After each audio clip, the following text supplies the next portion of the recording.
إن الحمد لله نحمده ونستعينه ونستغفره ونعوذ بالله من شرور أنفسنا ومن سيئات أعمالنا من يهده الله فلا مضل له ومن يضلل فلا هادي له وأشهد أن لا إله إلا الله وحده لا شريك له وأشهد أن محمدا عبده ورسوله أما بعد. Louange à Allah, le créateur des cieux et de la terre, on le loue pour tout ce qu'il nous accorde comme bien et comme grâce. On lui demande de prier sur son prophète Mohammed sallallahu alayhi wa sallam, sa famille, ses compagnons et tous ceux qui les ont suivis jusqu'au jour de la rétribution. Celui qu'Allah a guidé, personne ne peut l'égarer. Celui qu'Allah a égaré, personne ne peut le guider. Chers frères, chères sœurs, la fois passée, le vendredi passé, on a commencé un sujet ici qui était de connaître les causes des égarements ou les causes de l'égarement. Et ceci partant de la parole du compagnon du prophète Mohammed sallallahu alayhi wa sallam, Huzaifa ibn al-Yaman, lorsqu'il dit كان الناس يسألون النبي صلى الله عليه وسلم عن الخير وكنت أسأله عن الشر مخافة أن يدركني. Le compagnon du prophète Mohammed sallallahu alayhi wa sallam nous dit dans ce récit que les gens posaient la question au prophète Mohammed sallallahu alayhi wa sallam sur ce qui est bien, sur les bonnes choses. Il dit, et moi je posais la question au prophète Mohammed sallallahu alayhi wa sallam sur les mauvaises choses, les choses qui sont mauvaises, afin, n'est-ce pas, de ne pas tomber dans ces choses. Ce récit du compagnon du prophète Mohammed sallallahu alayhi wa sallam nous montre l'importance de connaître les choses qui sont mauvaises, les choses qui sont nuisibles pour nous, afin de se préserver. Et on avait également cité la parole du poète qui est en conformité avec les textes lorsqu'il dit عرفت شر لا لشر ولكن لتوقيه ومن لا يعرف الخير من الشر يقع فيه. Il dit, je cherche à connaître ce qui est mauvais, pas pour le mal en lui-même, mais pour me préserver, car celui qui ne fait pas la différence entre ce qui est mauvais et ce qui est bien, il tombe là-dedans. Alors on s'est arrêté sur un point, c'était parmi, n'est-ce pas, donc quand on citait les causes de l'égarement, on s'est arrêté sur les mauvaises fréquentations. Les mauvaises fréquentations qui font partie des causes d'égarement. Et les mauvaises fréquentations ont des impacts néfastes sur la personne. Parmi ces impacts, c'est que la personne change. La personne change, elle se met à suivre, n'est-ce pas, son mauvais compagnon. Parmi ces impacts, c'est que les gens vont t'assimiler à cette personne-là. Les gens vont t'assimiler aux mauvaises personnes. C'est pourquoi nous disons, qui s'assemble se ressemble. Je pense que beaucoup d'entre nous connaissent cette parole. Qui s'assemble se ressemble. Et le prophète Mohammed sallallahu alayhi wa sallam a fait allusion à cela, à cette réalité-là. Lorsqu'il nous dit, dans le Sahih al-Bukhari, le hadith de Aïcha, radiyallahu anha, elle nous dit que le prophète Mohammed sallallahu alayhi wa sallam a dit Al-arwahu junudun mujannadah. Al-arwahu junudun mujannadah. Fama ta'arafa minha ikhtalafa. Wama tanakara minha ikhtalafa. Le prophète Mohammed sallallahu alayhi wa sallam, dans ce hadith, il nous dit que les âmes sont comme des soldats enrégimentés. Celles qui s'identifient entre elles, qui se reconnaissent entre elles mutuellement, s'accordent. Et celles-là qui ne s'identifient pas les unes des autres sont en désaccord. C'est-à-dire que celui qui est mauvais, généralement, il penche vers celui qui est mauvais. Celui qui est bien, généralement, il penche vers celui qui est bien. C'est pour cela que vous allez voir que les gens qui ont les mêmes afkars, les gens qui ont les mêmes conceptions, ils vont faire quoi? Ils vont se mettre ensemble. Ils vont faire quoi? Ils vont se mettre ensemble. Et les gens vont t'assimiler à ces gens-là. Si tu marches avec des mauvaises personnes, les gens vont dire « Ah, il marche avec un tel, et donc il est comme lui. » C'est pourquoi c'est un danger pour le musulman d'avoir des mauvaises fréquentations. En plus du fait que cela est une cause d'égarement, comme on avait expliqué, et que cela, n'est-ce pas, un impact sur le serviteur. Parmi les causes également de l'égarement ou des égarements, il y a les péchés. La désobéissance, le fait de désobéir à Allah, ça fait partie des causes d'égarement. Tu commets des péchés, tu ne te repens pas. Le zina, le vol, le mensonge, l'escroquerie, l'iniquité. Ça, c'est parmi les causes d'égarement. Le fait de commettre des péchés, de ne pas te repentir, Allah peut t'égarer. Allah, subhanahu wa ta'ala, peut faire en sorte que tu deviens aveugle. Tu ne vois plus le haqq, tu ne vois plus la vérité. On te montre la vérité, tu ne vois pas ça. Toi, tu vois que c'est faux. Tu lis, tu ne comprends pas. Pourquoi? À cause des péchés. C'est pourquoi Allah subhanahu wa ta'ala nous a montré que la crainte fait partie des causes du discernement. La crainte fait partie des causes du discernement. Celui qui craint Allah, Allah lui facilite à discerner entre la vérité et le faux. C'est pourquoi Allah a dit dans la sourate 8, verset 29, Ya ayyuhalladhina amanu in tattaqullaha yaj'al lakum furqana. Oh, vous qui avez cru, si vous craignez Allah, il va vous donner le discernement. Si vous craignez Allah, il va vous donner le discernement. On comprend de là que celui qui ne craint pas Allah, il n'aura pas le discernement. C'est pourquoi vous allez voir que beaucoup de gens qui sont plongés dans des péchés, ils ne comprennent pas bien le dîme. Ils ne comprennent pas bien la religion. Parfois, quelque chose est clair. On explique ça. C'est pourtant clair. Les gens voient que c'est clair, mais lui ne voit pas que c'est clair. Pourquoi? Parce que son cœur, n'est-ce pas, est noir avec les péchés. Qu'Allah nous en préserve. Parmi, n'est-ce pas, les causes des égarements, le fait de ne pas accepter la vérité. Le fait de ne pas accepter quoi? La vérité. On te montre la vérité, tu n'acceptes pas. Ça, c'est parmi les causes qui font en sorte qu'Allah t'égare, qu'Allah te rende aveugle dans le futur. C'est-à-dire que dans le futur, tu ne vois plus ce qui est haqq, tu ne vois plus ce qui est vérité. Et Allah fait allusion à cela lorsqu'il nous dit dans la sourate 6, verset 110, وَنُقَلِّبُ أَفْئِدَتَهُمْ وَأَبْصَارَهُمْ كَمَا لَمْ يُؤْمِنُوا بِهِ أَوَّلَ مَرَّةٍ وَنَذَرُهُمْ فِي طُغْيَانِهِمْ يَعْمَهُونَ. Allah nous dit, nous allons détourner leur cœur et leurs yeux parce qu'ils n'ont pas cru la première fois et nous allons les laisser dans leur rébellion. Nous allons les laisser aveugles dans leur rébellion. Ce verset nous montre que lorsqu'on te montre le haqq pour la première fois, ne cherche pas à discuter. Accepte la vérité. Soumets-toi. Et c'est d'ailleurs ce qu'Allah nous enjoint dans la sourate 3, verset 31. قُلْ إِن كُنْتُمْ تُحِبُّونَ اللَّهَ فَاتَّبِعُونِي يُحْبِبُكُمُ اللَّهُ وَيَغْفِرْ لَكُمْ ذُنُوبَكُمْ. Dis, si vous aimez Allah, suivez-moi. Si vous aimez Allah, suivez-moi. Allah va vous aimer et il va vous pardonner vos péchés. C'est comme ça le comportement du croyant. Et tout à l'heure, j'ai rappelé que parmi, n'est-ce pas, les causes d'égarement, nous avons quoi? Les péchés. Et j'ai rappelé que la crainte fait partie des asbab, des causes qui font en sorte qu'Allah t'accorde le discernement. On a rapporté de façon authentique de l'imam Ahmed, comme le rapporte son élève Abu Bakr al-Marrouzi dans son livre Al-Wara. Il rapporte que l'imam Ahmed a été questionné. L'imam Ahl-Sunnah, l'imam Ahmed ibn Hanbal. Il a été questionné, on lui a demandé Man nas'al ba'dak. On lui a demandé qui on va poser la question après toi. Donc si tu meurs, on va interroger qui? L'imam Ahmed a dit Is'alou Abd al-Wahhab al-Warraq. L'imam Ahmed a dit posez la question, demandez à Abd al-Wahhab al-Warraq. Pourquoi? L'imam Ahmed a dit فَإِنَّهُ رَجُلٌ صَالِحٌ وَمِثْلُهُ يُوَفَّقْ لِإِصَابَةِ الْحَقِّ. Il a dit, l'imam Ahmed a dit, posez la question à Abdul Wahhab al-Warraq. Donc après moi, si vous avez des questions, des interrogations, si je meurs, revenez vers lui. Il dit, car c'est un homme pieux. C'est quelqu'un de pieux. Et ce genre de personnes, Allah leur facilite à suivre la vérité, à voir ce qui est haqq, ce qui est vrai.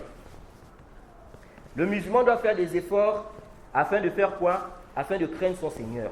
S'écarter des turpitudes, s'écarter des péchés, s'écarter de ce qui va mettre une barrière entre toi et la vérité, entre toi et la clairvoyance.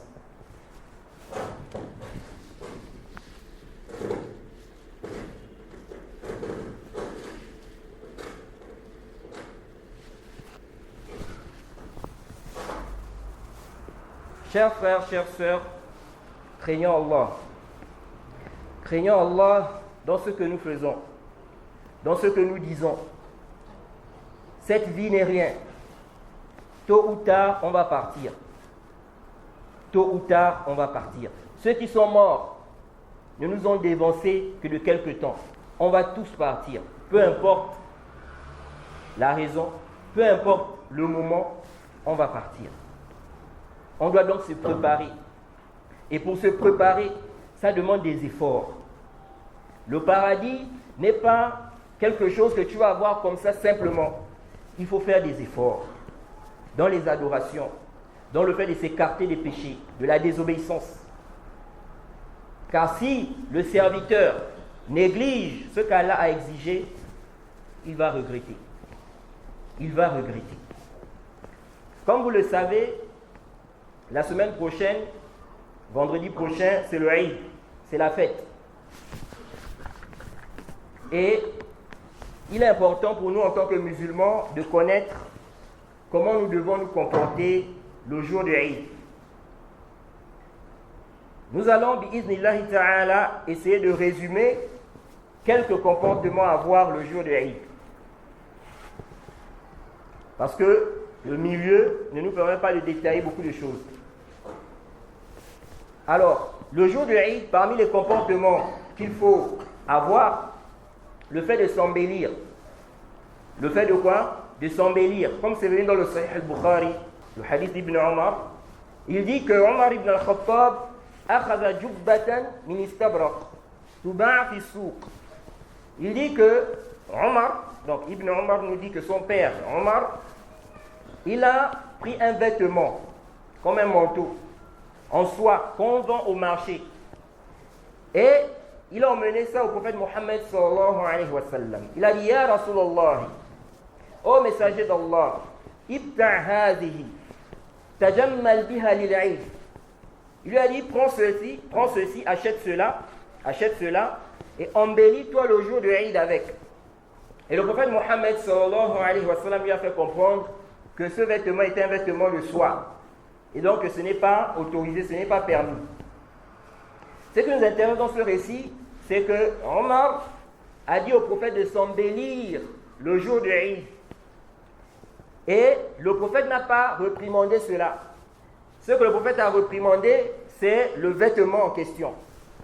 De là, les gens de science ont dit, il est recommandé le jour de Eid de s'embellir. Tu mets tes beaux vêtements, tu viens à la mosquée.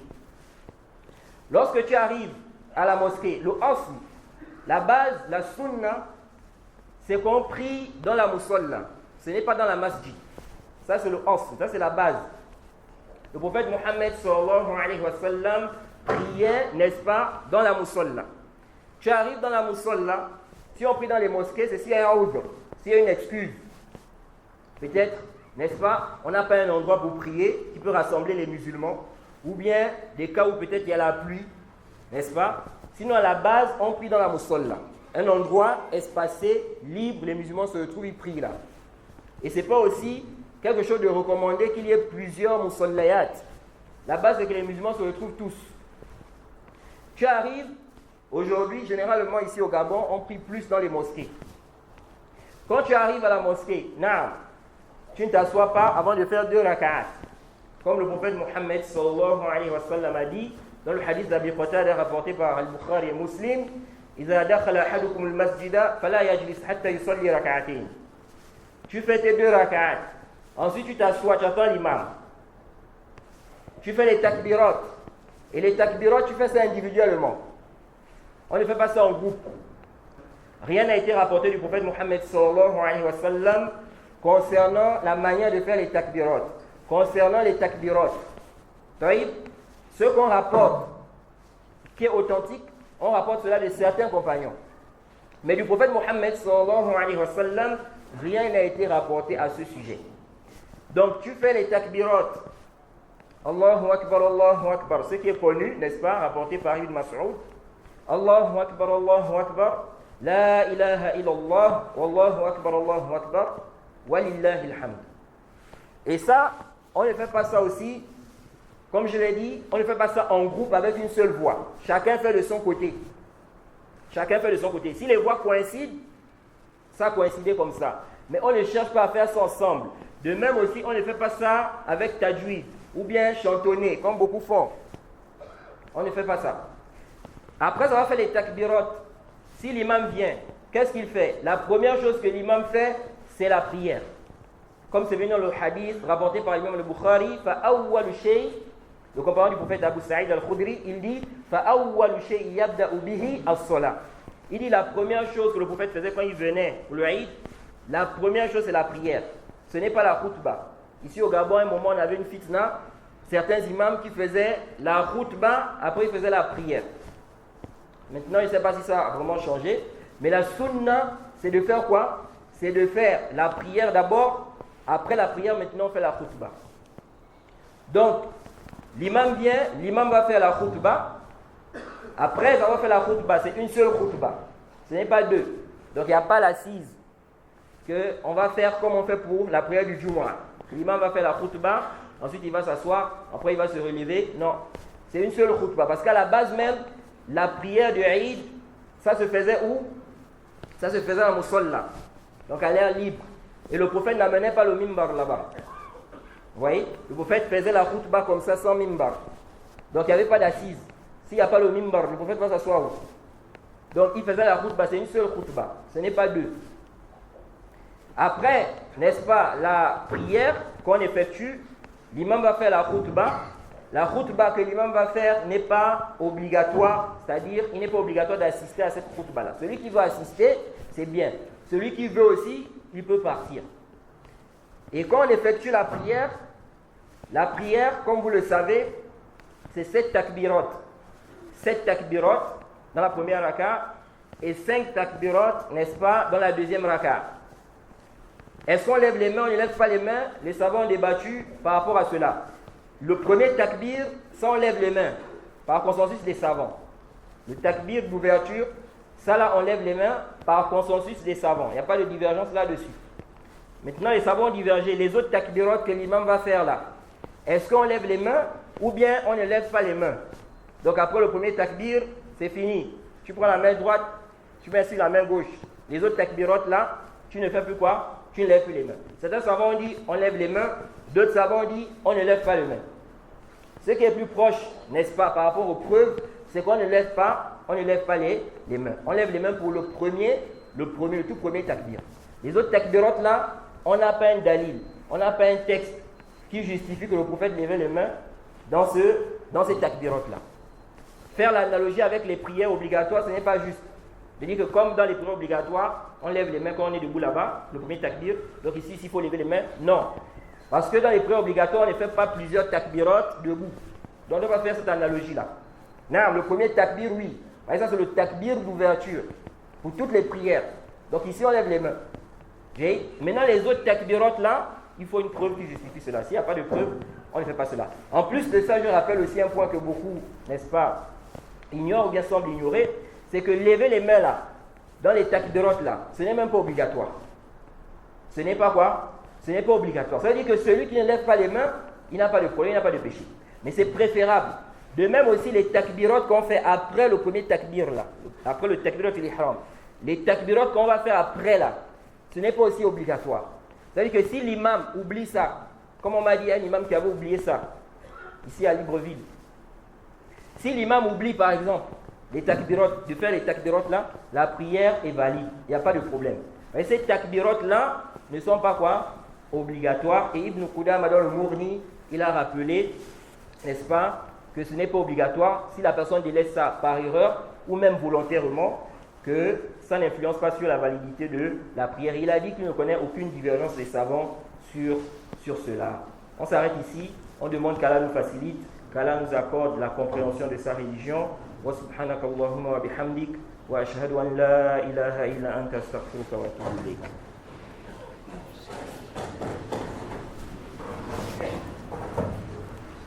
الله أكبر الله أكبر أشهد أن لا إله إلا الله أشهد أن محمدا رسول الله حي على الصلاة